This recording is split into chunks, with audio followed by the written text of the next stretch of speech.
Hey, how's it going everybody? Burnt Brian here, and today marks the beginning of a weight loss journey for me. I've kind of gotten out of shape. I've let myself go a little bit, so got to start eating better, getting things back on track. That doesn't mean I'm going to stop creating and teaching lots of really cool decadent recipes, but it just means I have to share with my friends more and just not eat it all for myself. But I've got an awesome little recipe I want to share with you. This is a simple, it's like a ginger lemon blast. You need a juicer or a blender to do this. I personally prefer juicing over blending. To me it's just easier. It's a matter of preference. Someone would argue that you lose all the fiber that's in the pulp when you juice.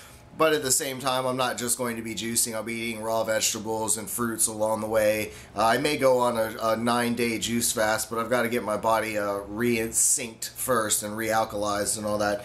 But anyway, I thought I'd share this real simple recipe with you. I'll show you everything that goes in it. We'll bang it through the juicer and we'll see how it came out on the other end. So here's what you're going to need to make this juice. We've got 3 leaves of kale. They've been destemmed. We've got 3 stalks of celery, 3 carrots peeled, 3 whole apples, 1 whole lemon, and a giant knot of ginger. I actually kind of took a second little knot out of it. I really love ginger and lemon. So let's break out the juicer. Alright, so let me first talk about juicers. There's all different kinds that you can get. They have like the Breville that's out. That's one of the more popular ones you could find at just about any big chain store. The problem with those is they go at a very high RPM. The blade spins so fast that, from what I understand, little research that I've done, that it really causes a lot of oxidation to get into your juice, which is bad. It causes the nutrients to be lost faster.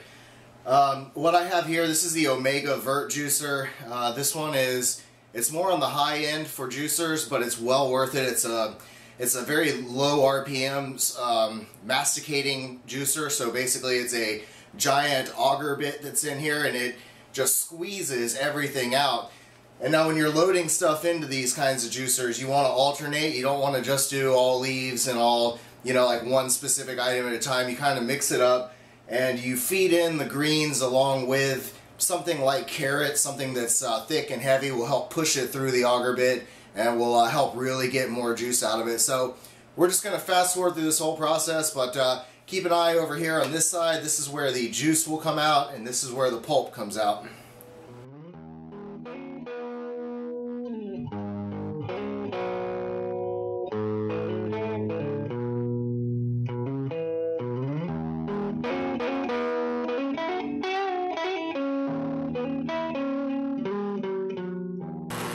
Alright, so our juice is almost done, and this is one other difference I want to point out.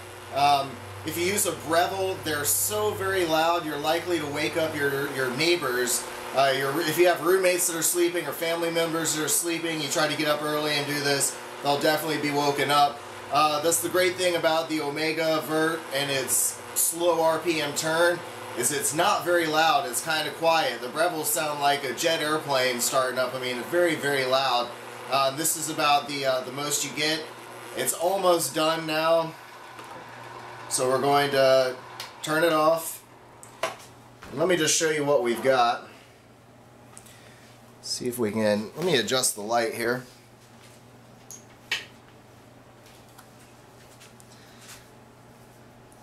Alright, so do you see that? There really isn't a whole lot of separation. Everything is good. There's a lot of differences. You can tell with Brevilles there'll be this large separation in the juice. It's just from oxidation hitting it already. This came out beautifully. A nice green mix. Now you can drink it straight up. Yeah, dang it. Move that light back out. You can drink this straight up as it is. And it's very tasty. I prefer to get as many more particles out as I can, so I'm going to strain this one more time, put it in a glass with some ice, and I'll be right back. Alright, so I just got back from the kitchen. Basically all I did in there was I've got a very fine mesh screen strainer, and I use that to try to get out any of the remaining pulp that was in there. It's just a personal preference. And again, the pulp can be used for many things. Don't just throw it away. You can take out your carrot and green mix. You can use that pulp in like all sorts of dishes. You can freeze them in ice tray cubes, and if you're going to make soup or make some kind of homemade sauce, you just drop a couple cubes in. It really adds to the flavor. I'm going to use it probably with some spaghetti tonight and saute it in some olive oil with some onions and bell peppers and a spicy pepper and toss it with the spaghetti sauce and all. So we'll give that a try. And you can also use it as a compost, put it out on your plants. It works great for that stuff too. It might be good for your pepper plants. I don't know. I'm trying to experiment with that now. But I did get 20 ounces of juice out of it. Ideally, you want to store them in a mason jar, something that's got an airtight seal. Within 48 hours, you want to consume this. 48 to 72. 72 is kind of pushing it. But the longer it sits, it's going to be losing nutritional value. It's going to lose a lot of those micronutrients that are in there. So it's ideal to drink it pretty much as soon as you juice it. But for me, if you've got a busy schedule, something you can do would be to, you know, if you know you're going to have a couple juices that day, go ahead and juice up everything in the morning, throw it in one of these jars and stick it in your refrigerator, and it should be fine for the day. Check out, it's got a nice green hue to it, very good color. Just for my friend Streakin' out there, Georgia fan. Oh yeah. Anyway, this is you know, this is one of my favorite recipes. I really like making this juice. It's awesome.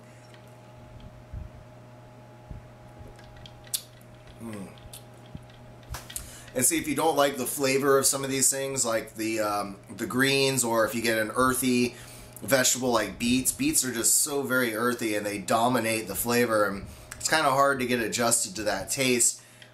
So I really like using lemon and ginger in a lot of these different juice recipes, because it really just, I don't know, it makes it enjoyable to me. It covers up a lot of those bad flavors, and besides, lemon and ginger is very good for your body in general, for cleansing. It's just got such a sweet taste, great flavor to it mixed with all the other ingredients. Carrot's very good for your eyes, for everything else. You've got, you know, the kale, again, is one of the most micronutrient dense foods out there. It's one of the best things you could be eating. You know, so I don't know. I use 3 leaves. That can be a lot for some people. You may want to start lower than that. But whatever, play around with it. Spinach is very good. Watercress is great for the cardiovascular system. Very, very good stuff. I'm not an expert or anything. I'm still trying to learn a lot about some of these vegetables and a lot of the nutritional value that's in them. But boy, this thing is so good. It's got a very, like I say, that ginger and lemon just pow through. The celery is very good for you. Everything in this is awesome. So give it a try if you want. Again, this is what I'm going to be doing for the next probably week, and then I'm going to go on probably a pure juice fast, where I'm going to be mixing you know, these juices with meals throughout the week. So I'm going to try to do a few cooking videos over this week to get myself stocked up with a few of those, and then I'm going to probably do a 9-day juice fast where all I'm doing is pounding down these juices. I got to lose some weight and get in shape, damn it. So anyway, thanks for watching, everybody. I'm Burnt Brian, and you can join me on Facebook. I'll have a link down in the description for that, as well as where you can find my website. Yeah, hope you enjoy the videos, everyone, and as always, stay toasty, my friends.